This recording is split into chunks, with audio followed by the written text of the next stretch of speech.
Good evening, wanderers of the forgotten paths. Welcome to the shadow behind you, where the veil between history and horror thins to a whisper, and the ghosts of yesteryear reach out with cold, insistent fingers. I am your guide through the dim corridors of the past, where bloodlines curdle like milk left in the thunder, and families vanish not into oblivion, but into the nightmares of those who remember. Tonight, we delve into a tale buried deep in the soil of early America, a story of migration, madness, and malevolence that unfolded in the year 1821 on the raw frontier of Illinois. This is the chronicle of the Whittaker family, the forgotten Appalachian clan that terrified a generation, leaving behind echoes that still rustle in the cornfields and whisper through the willows. Imagine, if you will, the America of 1821. The young nation stretches its limbs westward, hungry for land, for promise, for escape from the crowded hollows of the East. Illinois, freshly minted as a state just 3 years prior, beckons like a siren's call. Its prairies roll endless under vast skies, but beneath that fertile earth lie secrets older than the settlers' dreams, remnants of ancient mounds, spirits of displaced tribes, and the unquiet dead.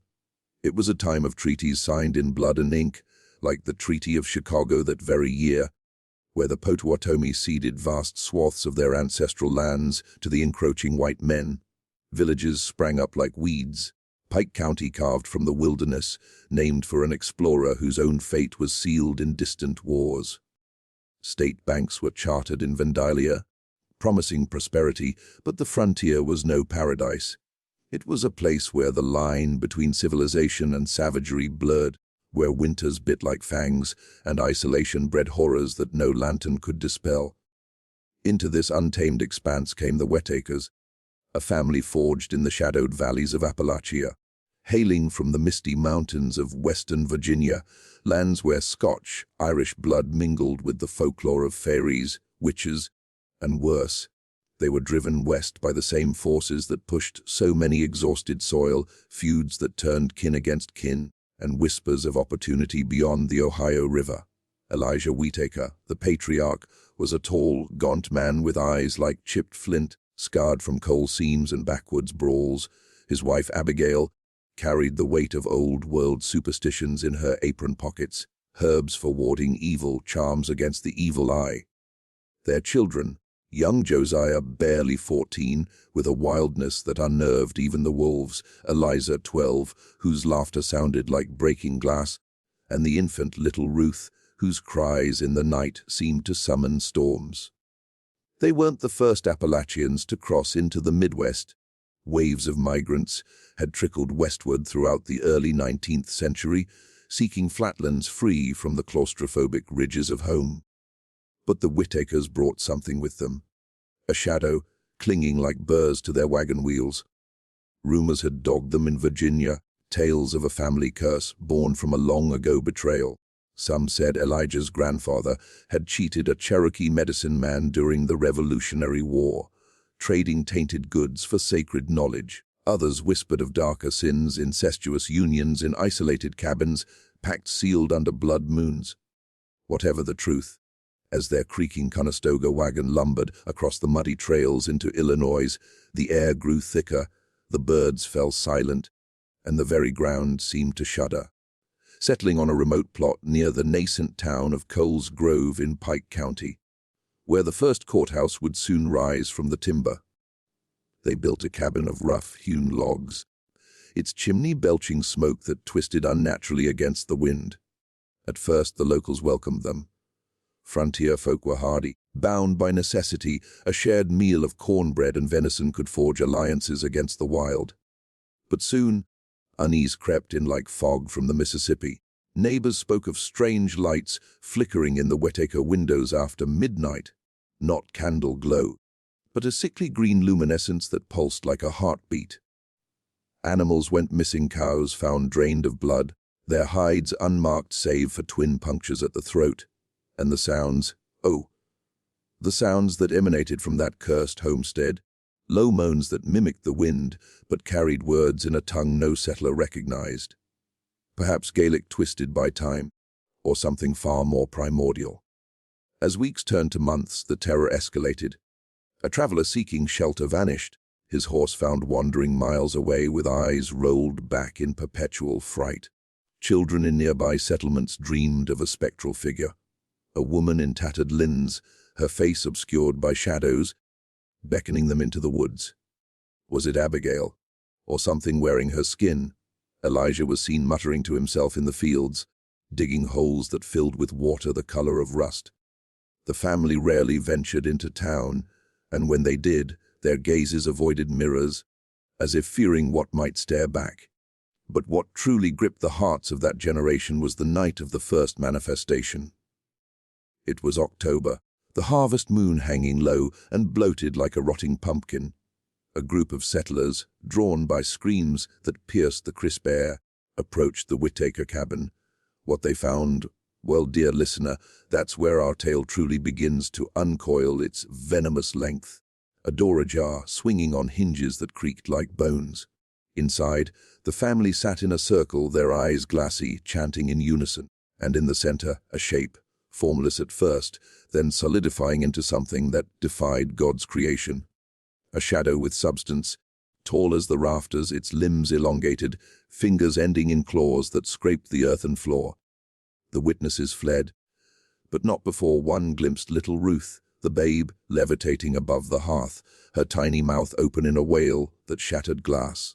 Word spread like wildfire through the prairie grass. The Whittakers were no ordinary folk, they were harbingers of doom, carriers of an Appalachian malediction that had taken root in Illinois soil. Priests were summoned from St. Louis, shamans from lingering native bands whispered warnings. Yet the family endured, isolated, their presence a blight that withered crops and soured milk for miles. Why did they come? What secret festered in their bloodline? And what became of those who dared confront the shadow behind them? As we descend into this abyss, remember in the quiet of your own home, when the lights dim and the world outside grows still, listen closely. For the Whittaker's legacy isn't confined to dusty archives. It's in the creak of your floorboards, the chill draft that kisses your neck. Stay with me, if you dare, as we unravel the threads of this forgotten horror. The shadow is patient, and it's always just behind you. Let us step back, dear listeners, into the mists of 1821, where the Whittaker family's wagon first scarred the Illinois earth. The journey from Appalachia was no mere migration, it was an exodus laced with dread. Elijah Whittaker, born in the hollows of Shenandoah Valley in 1785, had grown up amid tales of the Old Ones, entities said to dwell in the mountain caves, feeding on fear and folly. His father, a moonshiner with a temper like lightning, had died under mysterious circumstances, found at the base of a cliff, his body twisted as if wrung by giant hands. Whispers in the taverns blamed a family feud, but Elijah knew better. It was the curse, inherited like a birthmark, stemming from that fateful trade with the Cherokee elder during the war. Abigail, his wife, was a Macalister by birth, from a line of herbalists rumored to commune with spirits. Her grandmother had been burned as a witch in Scotland before the clan fled across the Atlantic. In Virginia, Abigail's potions healed the sick, but at a cost. Those she saved often spoke of nightmares where shadows whispered their sins. When Elijah married her in 1805, the union seemed blessed. Josiah arrived in 1807, Elizabeth in 1809, and Ruth in 1820, just as the family prepared to flee west.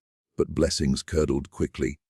Crops failed in their Appalachian plot, livestock sickened, and neighbors shunned them after a local boy went missing, last seen near the Whittaker well. The decision to move came in the dead of winter 1820. Prompted by a vision, Abigail claimed, a raven perched on their roof, croaking of flat lands where the rivers run red. They sold what little they had, loaded the wagon with salted pork, flour sacks, and hidden talismans, iron nails to ward iron spirits, salt circles for protection. The trek was arduous, crossing the Ohio on a ferry that nearly capsized in a sudden squall, then pushing through Kentucky's bluegrass into Indiana's forests, where wolves shadowed their campfires. Elijah hunted for sustenance, but the game he brought back tasted off, metallic, as if tainted by something unseen. By spring 1821, they reached Illinois, drawn to the western edge near the Mississippi. Pike County was raw then, its boundaries freshly drawn, encompassing vast tracts ceded by tribes like the Kickapoo and Sauk. Coles Grove, a cluster of log cabins and a trading post, served as their anchor. Elijah bartered for land 160 acres of prairie fringed by woods, where the soil was black and rich, promising bountiful harvests. They felled trees with axes that rang like funeral bells, raising the cabin in a fortnight. The structure was sturdy, thick walls, a stone hearth, shutters barred against more than just weather. Inside, Abigail arranged their meager possessions, a spinning wheel that hummed ominously when idle, a Bible with pages stained by unknown fluids, and cradles carved with runes that glowed faintly in moonlight. At first, integration seemed possible. The neighbors, hardy souls like the Coles family, for whom the grove was named, offered aid. Old Man Harlan, a veteran of the War of 1812, helped plow the first furrows. Widow Jenkins shared seeds from her garden, but cracks appeared swiftly. Josiah, the eldest son, was caught staring at the Harlan daughters with eyes too old for his years, muttering about seeing their bones. Eliza played games with invisible friends, her dolls arranged in circles that mimicked pagan rites. And Ruth, the babe's cries weren't normal. They echoed, amplifying through the woods, drawing predators closer rather than repelling them. The first incident came in June, during a communal barn raising. As men hoisted beams, a shadow fell across the sun, not a cloud, but something tangible, like ink spilled across the sky. Tools slipped, nails bent unnaturally, and Harlan gashed his hand deep enough to expose bone. That night his wound festered, turning black despite Abigail's offered poultice. He refused, crossing himself, and whispered to others, "That woman's touch is poison." Whispers turned to suspicions when animals began dying. A pig from the Jenkins farm was found eviscerated, its organs arranged in a pattern that resembled the Whitaker family crest. A twisted tree with roots like serpents. Elijah dismissed the accusations, claiming wolves or thieves. But privately, he confided in Abigail the shadow had followed them. In Appalachia, it manifested as whispers in the wind. Here on the flatlands it grew bolder, feeding on the open spaces. One evening, as thunder rumbled distant, Elijah ventured into the woods to hunt. He returned pale, clutching a rabbit whose fur was matted with what looked like human hair. "It spoke to me," he murmured to his wife. "It knows our names." Tension built like storm clouds. In July, a traveling preacher named Reverend Silas Thorne arrived in Coles Grove, drawn by tales of the new settlers. Thorne, a fire and brimstone Baptist with a voice like gravel, preached under an oak tree about demons crossing thresholds. The Whitakers attended, but Eliza giggled during the sermon, her eyes fixed on something above Thorne's head. That night, Thorne's horse bolted, throwing him into a ravine.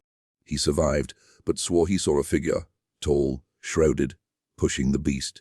By August, coinciding with the Treaty of Chicago far to the north, where native lands were bartered away, the Whitakers isolated themselves.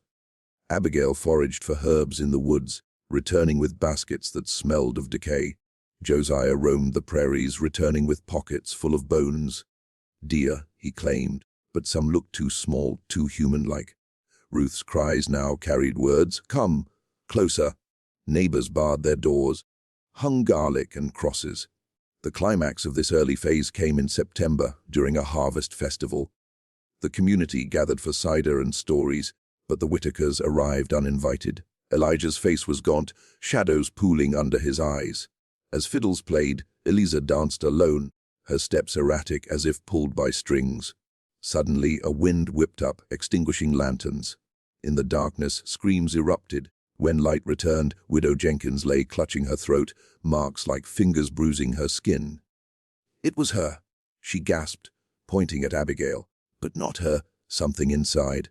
The family fled amid shouts of "Witch!" and "Devil's kin!" back in their cabin as rain lashed the roof. Elijah gathered them close.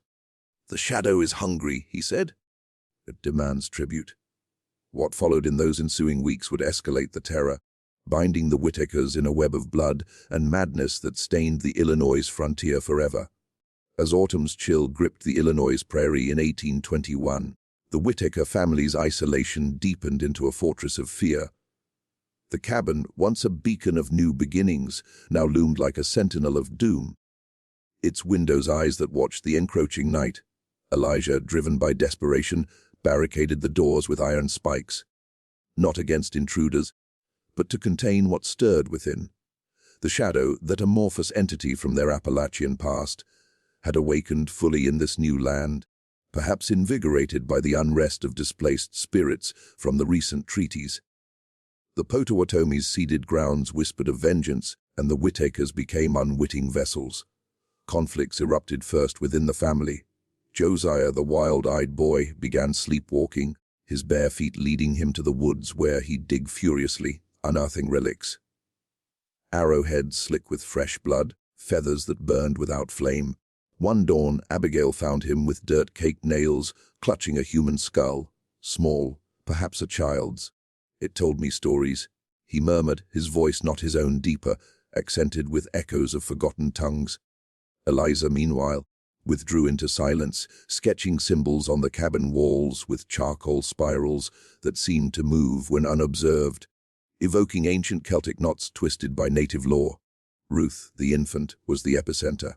Her cradle rocked unaided, and her eyes, once blue, darkened to voids that reflected no light. Feedings turned nightmarish, milk curdled in her presence, and Abigail's breasts wept blood. The matriarch, tormented by visions, confessed to Elijah, "It's not our curse alone. The land here is angry. We built on bones." Indeed, their plot overlapped old burial mounds, subtle rises in the earth that locals avoided, attributing them to the mound builders of antiquity. Haunting events spilled beyond the cabin. Neighbors reported apparitions.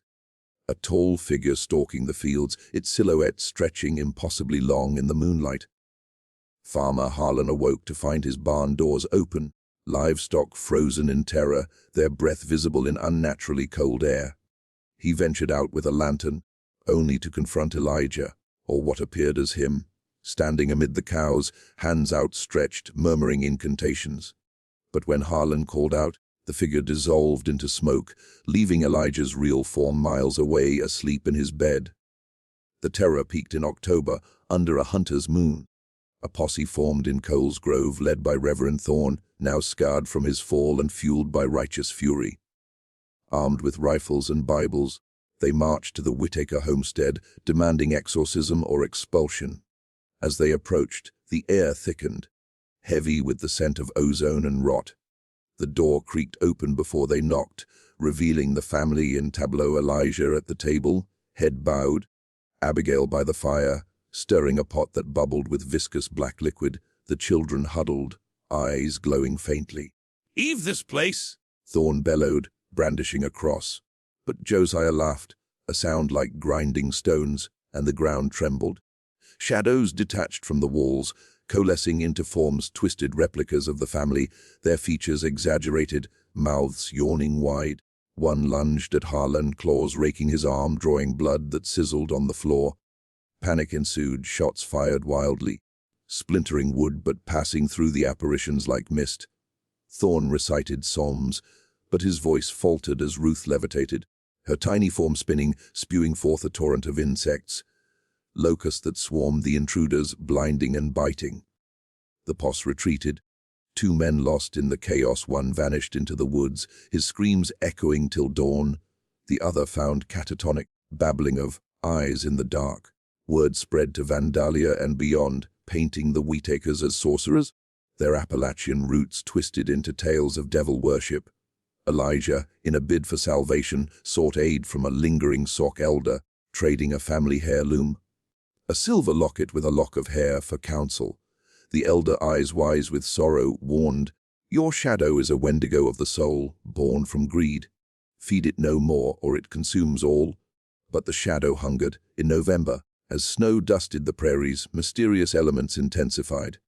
Eliza disappeared for days, returning with frostbitten fingers and tales of a hidden village where the dead danced. Josiah hunted alone, bringing back meat that tasted of ash and regret. Abigail's potions turned lethal, A sip meant to calm Ruth-induced visions of carnage, villages burned, families torn asunder. Elijah, unraveling, confessed the origin. His grandfather hadn't just cheated the Cherokee, he'd slain the medicine man's daughter, burying her under the family hearth, back east. The curse followed the bloodline, manifesting stronger with each generation. Climax came during a brutal blizzard in December. The family, trapped inside, faced the shadow's full wrath.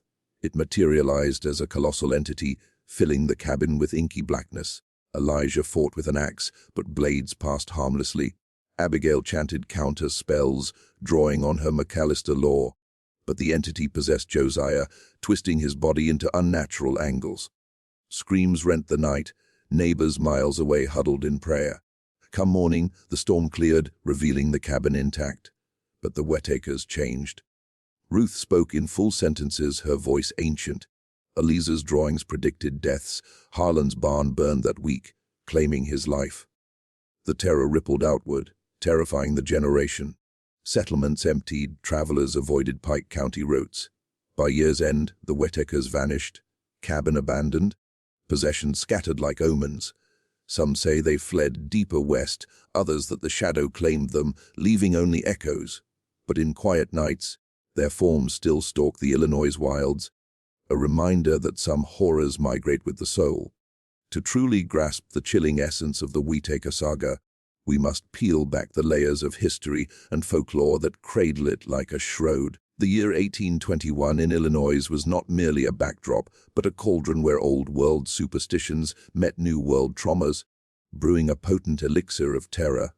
Let us explore this context, blending verifiable events with the spectral threads of legend to uncover how a forgotten Appalachian family could ignite such widespread dread. Illinois in 1821 stood on the precipice of transformation. Admitted to the Union in 1818, it was a frontier state, its population swelling with migrants hungry for land under acts like the 1820 Land Act, which allowed purchases on credit. Pike County, founded that very year and named for explorer Zebulon Pike, exemplified this rush. Coles Grove, its initial county seat, was a nascent hub of log cabins, trading posts, and ambitions.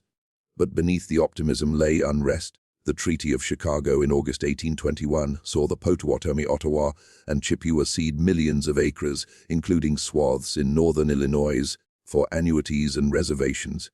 This displacement echoed earlier removals, fueling resentments that manifested in folklore as vengeful spirits.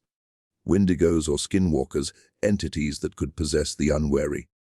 Appalachian migration to the Midwest, while more pronounced in the 20th century with the Great Migration to cities like Chicago, had roots in the early 1800s. Families from Virginia, Kentucky, and Tennessee, often Scotch, Irish descendants, pushed west via the Cumberland Gap and Ohio River, seeking fertile plains free from mountainous constraints. By 1820, census records show influxes into Illinois, bringing cultural baggage, ballads of feuds, herbal remedies, and tales of haunts. The Whittakers embody this archetype.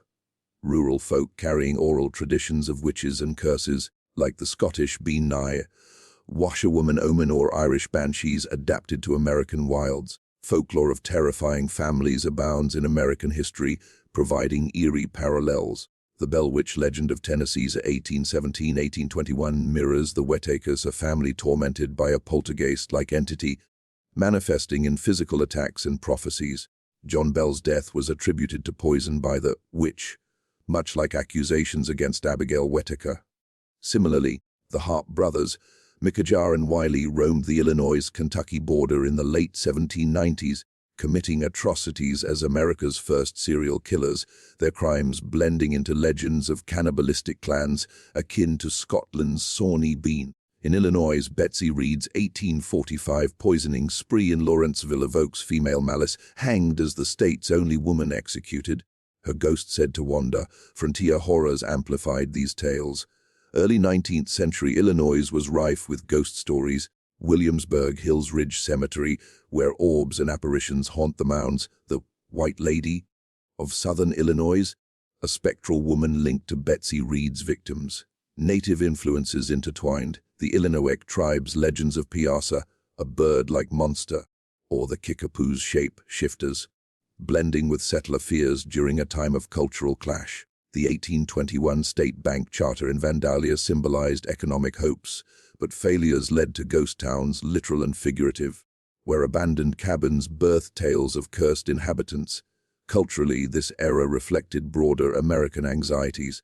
The Second Great Awakening swept the frontier, with revivalists like Peter Cartwright preaching against sin in Illinois' camp meetings, fueling witch hunts. Appalachian folklore, rich in supernaturalism, clashed with puritanical Midwestern values, labeling migrants as hillbillies, harboring dark arts. Psychological elements played in isolation bred cabin fever, hallucinations from ergot, tainted grain ends as in Salem witch trials, or lead poisoning from moonshine stills. Blending fact and folklore creates unsettling authenticity. The Whitakers' shadow could symbolize collective guilt over native dispossession, manifesting as a hybrid entity, part Appalachian devil, part native spirit. Legends like the Devil's Backbone in southern Illinois, a ridge haunted by outlaws and ghosts, echo their isolation. Educational yet eerie, this context reveals how migration transplanted horrors. The Whitakers didn't invent terror, they imported it, fertilizing it in Illinois' soil, where it grew wild and unchecked. In archives, fragments survive, diaries from Pike County settlers mentioning the mountain folk with the evil eye, or newspaper clippings from the 1820s Illinois intelligence warning of strange doings on the prairie. Folklore collections, like those in Legends of America, catalog similar hauntings, while modern retellings in books like the Big Book of Illinois' ghost stories keep the flame alive. Thus, the Whitakers' tale isn't isolated. It's a thread in the tapestry of American Gothic, where history's shadows lengthen into myth. Beyond the veil of narrative and history lies the marrow of the Whitaker legend, the symbolic, psychological, and thematic depths that render it not just a ghost story, but a mirror to our collective soul. In dissecting this forgotten Appalachian family's terror upon 1821 Illinois, we unearth universal fears, cultural traumas, and the shadowy facets of human nature.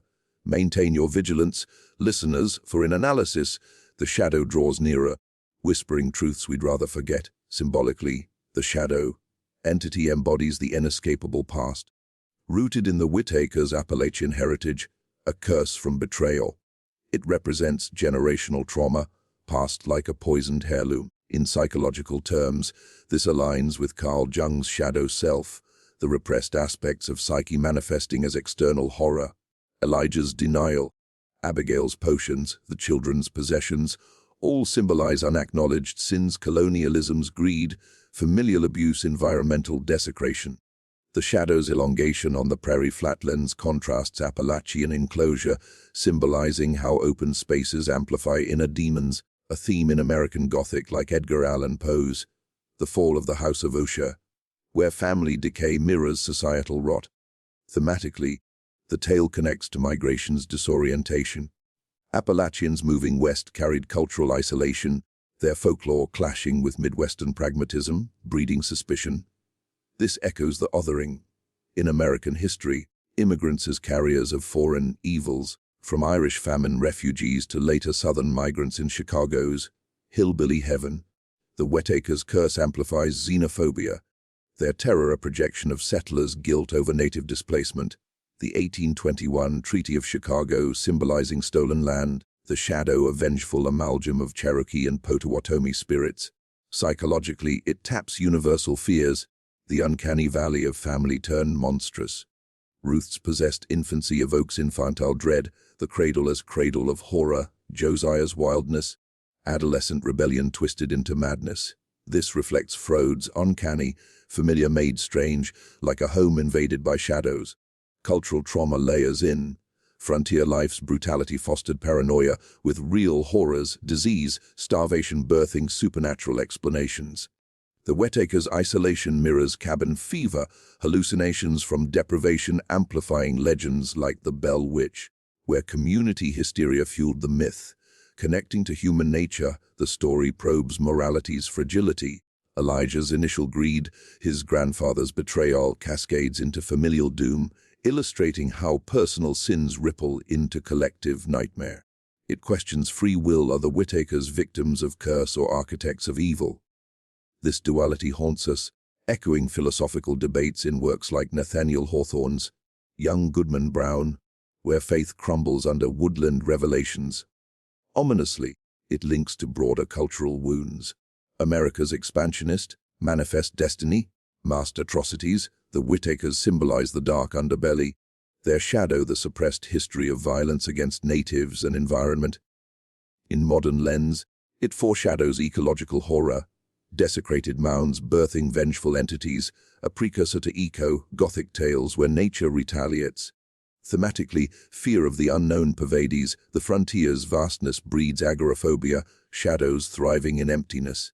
This connects to existential dread, humanity's insignificance against cosmic indifference, amplified by the era's religious fervor. The Second Great Awakening's revivals promised salvation, but the Whitakers' failure underscores doubt. Divine absence in the face of evil.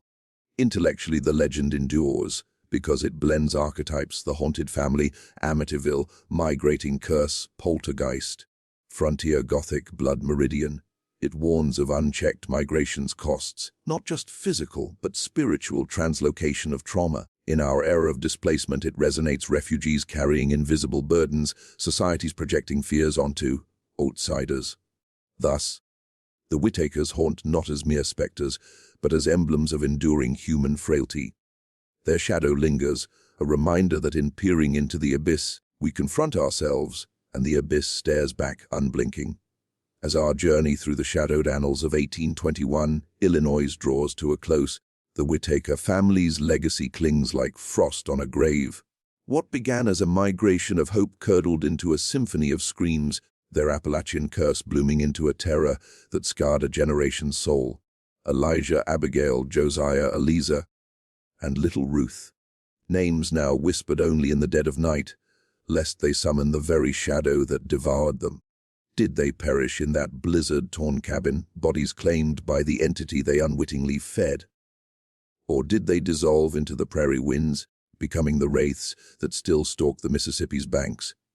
Reflect on the echoes, the flickering lights in abandoned farmhouses, the unnatural silences in Pike County's woods, the dreams where elongated figures beckon from the periphery. History records the treaties, the charters, the settlements, but folklore preserves the truth beneath, the unsettlings that no archive can contain. The Whitakers remind us that some bloodlines are veins of venom, carrying poisons from old worlds to new, where they fester and spread. Yet, in this chilling summary, a lingering question persists: is the shadow unique to them, or does it lurk in us all? In your quiet moments, when the world fades and solitude envelops, feel for it. The chill breath on your neck, the formless dread just out of sight. For the forgotten families of the past are not truly gone. They wait, patient as eternity, to terrify anew. Thank you for joining me on the shadow behind you. Until next time, keep one eye on the path ahead, and the other on the darkness trailing behind. Good night. And remember, the shadow is always closer than you think.